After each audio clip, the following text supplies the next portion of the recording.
So, our topic is evaluate algebraic expression. Okay. So, but before I start for anything else, I would like you to write something about life is full of adventure. What makes it adventurous? So, you guys need to like write something like a little thought. Give you like 2 minutes. All right, Mia, would you like to share a little bit about this? Yes. What makes life an adventure is that never, you like rarely ever know what's going to happen. So it's I don't know how to explain it, but like you never know what's going to happen. So you could go through different obstacles in your life. That's true. You're sad. Tiffany, would you like to share something? Okay. Oh, this quote, I found a quote that it's like telling us why life is adventurous. So life is adventurous and exciting because you never know where you will be in a few minutes or so, and I think being curious about something makes life adventurous too. Correct. That's true. Anybody else would like to share? Alex?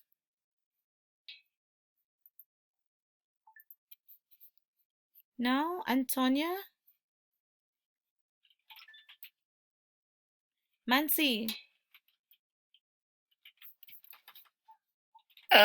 I wrote life is full of hardships, so it can make it an adventure. That's also true. Helena? I'm eating right now. It's okay. Helena? I wrote cats and animals make your life adventurous. So, Jasper. You guys need to be ready to share anytime. You could just anything you like. Surprises over here. That's gonna happen any second, yes. There are a lot of that, especially these days. Could always say that we don't know when life ends, right? That's why it's always or always up, there's always down. That's what life is. So all right, thank you for those who share and thank you for those who write their answers. So we're gonna go, our goal for today is to evaluate algebraic expression by using substitution and order of operations. But before we move forward to the next slide for Savas, I want you to answer this. Translate into algebraic expression. 7 increased by the product of a number and 10. And the greater 4 greater than a number. I'll give you like 2 minutes to answer this question. Let's go. All right, gonna look at the answers that you guys got and we'll see. So it says 7 plus 10x or 7 plus x 10. What's the answer here? You forgot. So here, we tried to talk about last week that we avoid or we're not gonna try to use x anymore as a multiplication sign because that is being used as our variable. So you don't need to put a dot. That's it. And 10, or you could switch this number to that to write a proper expression. A 10 or 10a, usually coefficient first before the variable. Rewrite n to the last. And 7 plus n x 10. See, we're gonna write, if your teacher, if somebody else with us, not me or the other teacher, it will gonna be n x 10, and that's n times x times 10, so that makes it wrong.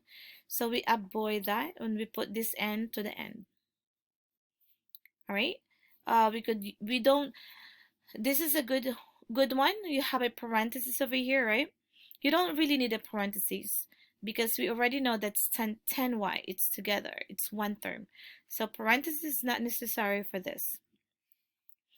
You cannot switch this around even though commutative property is working. 10x plus 7 is equivalent to 7 plus 10x, but according to the expression 7 increased by, it's not than the other number. It's just, this is just increasing by 10x. There you go. Nice, changing it.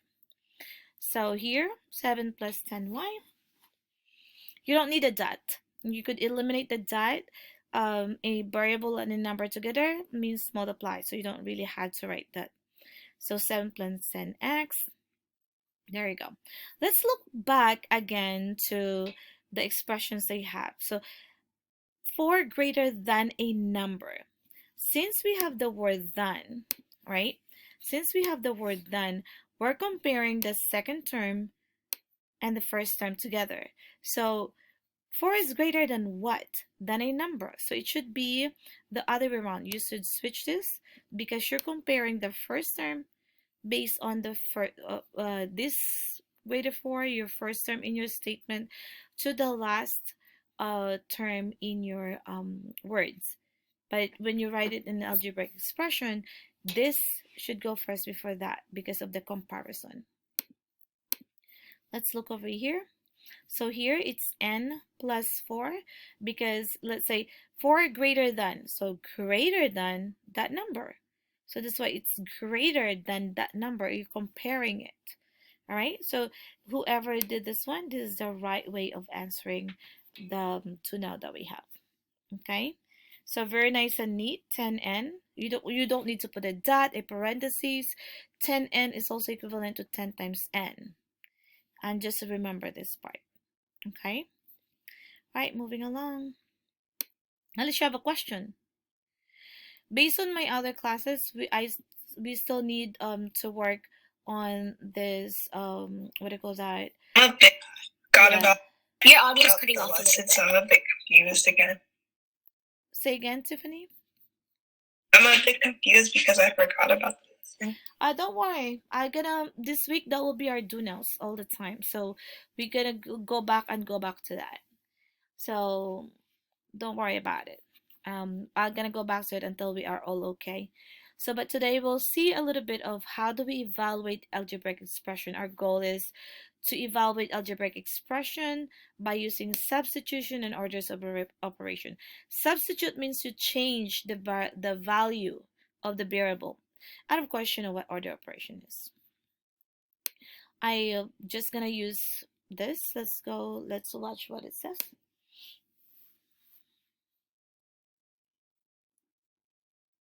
How can you evaluate an algebraic expression? Let's find out.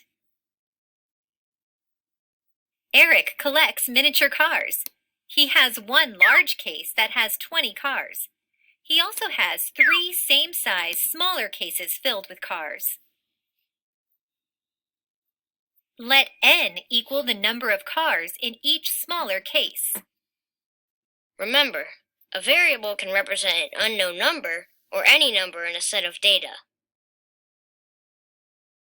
Then the expression 20 plus 3n represents the total number of cars that Eric has. How many miniature cars? Before I move forward, how did 20 plus 3n represents the problem? Where did we get 20 plus 3n? Anyone? Helena? Says the expression 20 plus 3n represents Eric's problem finding the total number of cars. So where did we get that? Go ahead. 20 is the larger one, and then 3 is the amount of smaller that he has, and n is the amount that is in each case, which is unknown. Correct. So 20 is this big one, and we could count that this is 24 and 5, so 20. And you got 3 boxes. And we don't know how much. That's what you said, unknown. Cars does Eric have if each smaller case holds 10 cars, 12 cars, 14 cars? So if this one holds 10 cars, what is the total number of cars Eric have? If one of these cases, or if this case holds 10, what will be his total number of cars in his collection? 50 cars. How do you get 50? If you substitute n with 10, then you would have to multiply 3 by 10, which is 30, and 20 plus 30 is 50 cars. Very nice. How about if it is 12? Can somebody else answer that one? How about if there are 12 in each of this one? What will be the total number of cars Eric will get? Who is that? Raise hand. Somebody raise hand? Ada, how did you figure that out? Oh, so basically 3 times 12 is 36. 36 plus 20 is 56. So you put n as 12 and you multiply. Very nice. Yes. And that goes along with others with the 14. So let's just continue. Let's look at the expression. 20 represents the number of cars in the large case. 3n represents the number of cars in the smaller cases. What do you need to do? Evaluate 20 plus 3n when n equals 10, 12, or 14. To evaluate an algebraic expression, use substitution to replace the variable with a number. Substitute 10 for n. 20 plus 3 times 10. Why do you multiply 3 by 10 before you add 20? Can someone answer the question? Why did you multiply 3 times 10 first before adding 20? Why can't we do 2 plus 3 times 10? Because of order of operations. Thank you, Kishan, for that. Because we order operations. Sophia, would you like to add something? Now I was gonna say the same thing. All right, thank you. Let's proceed. The order of operations says to multiply first. 20 plus 30 equals 50. If each smaller case holds 10 cars, Eric has 50 cars. Now substitute 12 for n. 20 plus 3 times 12. 20 plus 36 equals 56. If each smaller case holds 12 cars, Eric has 56 cars.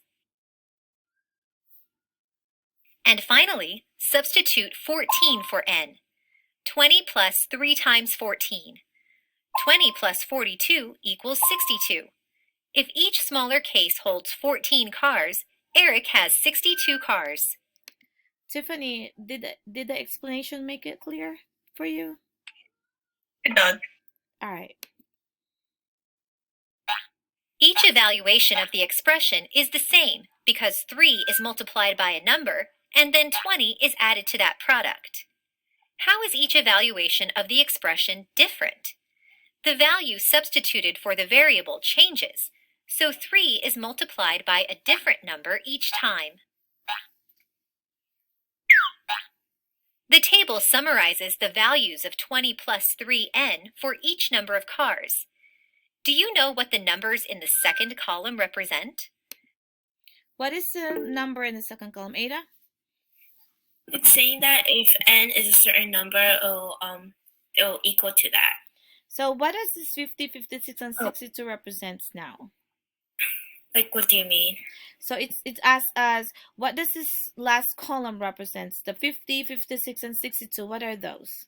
Oh, the answers. And If that number. so the answer is, and it represents the total number of cars. Cars Mm. class. All right. The values of the expression when n equals 10, 12, or 14. They represent the total number of Eric's cars. Can you tell what the numbers in the last row mean in context of the problem? They show that Eric would have 62 cars if there were 14 cars in each of the smaller cases. Now you can evaluate an algebraic expression. So later you're going to work on page 2. All right, guys? So let's work on, next page is this exercises. So let's see, I'm just going to get it from here so it's quick. Let's listen to this problem. Julie's family took a 4-day trip. Julie's mother wrote an equation to calculate their gas mileage, M, in miles per gallon. Let D equal the number of total miles driven on the trip. Let G equal the total number of gallons used for the trip. M equals D divided by G. What was the gas mileage for the 4-day trip? How do you call this M, D over G? Start with letter F. No idea. What is that? I don't get. You just still didn't get. What does that mean? It's a formula. So it's a formula to solve the problem, right? It's a way or like steps on how to solve the problem. And here D represents the number of the total miles driven on the trip. And then G is the number of the total gallons used for the trip. And then we could use a formula to find the mileage, D divided by G. So what's the gas mileage for the 4-day trip? I'll give you 30 seconds to think on how we're going to solve this problem.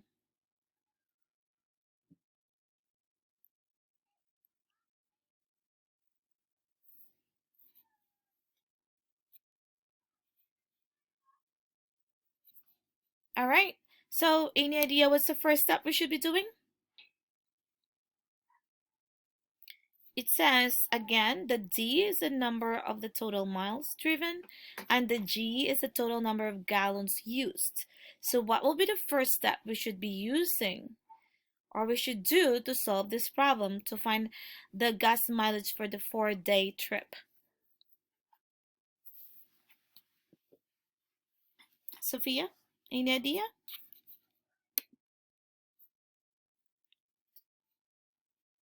Kishan, any idea? Maybe find out D and G.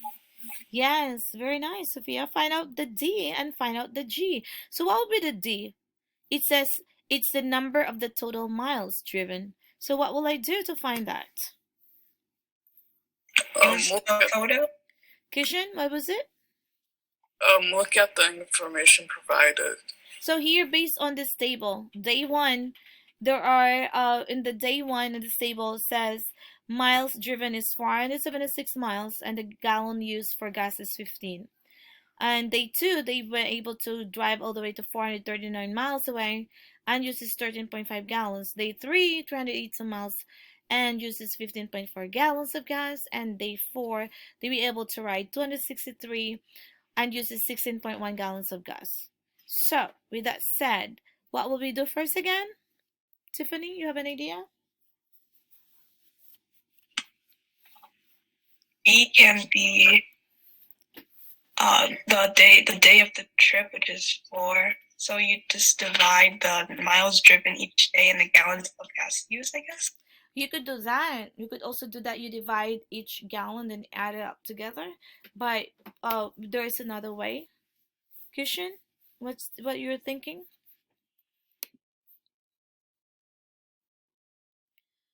Jackie or Jasper, what are we thinking how to solve this? John or Joy? So we just have to find the total miles driven in the total of 4 days, and we find the total amount of gallons used and then divide. Correct. That's a first step because we need to find the D. And the D means the total number of miles. And how we do that? So we add the total number of miles. And it says the G is the total number of gallons. So it means we add a total number of gallons. So let's see the next page. Thank you for that, Joy. So step 1, we identify the value for D and G. So D is the total number of miles. So we add all the miles and we were able to get 1,560. Total number of gallons, we got able 60 gallons, right? So of course, since we know the D and G, now we could proceed to step 2, which is solving it, right? So M equals D over G, which is 1,560 divided by 1,560 divided by 60, which is 26. So in this case, actually, if we're gonna write that has over 1 over here, right? So that should be the miles, and the denominator 1 will be the gallon. So that's why we know we have 26 miles per gallon. So here they were able to, the mileage will be 26 miles per gallon. So if they were able to drive 1,560 times 26. All right, and that's how you're gonna find the answer. So now, with that said, you could answer the next question also. All right, so just change A to 10. Let's go for the third exercise example. All right, Let's listen to this. Mr. Grant wants to tile a 27 square foot area with square tiles. Let S equal the side length in feet of a square tile. Use the expression 27 divided by S squared to find the number of tiles Mr. Grant needs to buy. So 27 square foot. Let's say this is a living room or a kitchen, right? It has that square footage of his room, and he wants to put these square tiles there. This is a square tiles, has 1/3 feet in each side. So since it's a square, how do you find the area again of a rectangular and square? Right, you're right. Length times width, or since it's a square, so S times S. That's why we use S squared. So we need to find how many little pieces of this could fit into the 27 square foot room.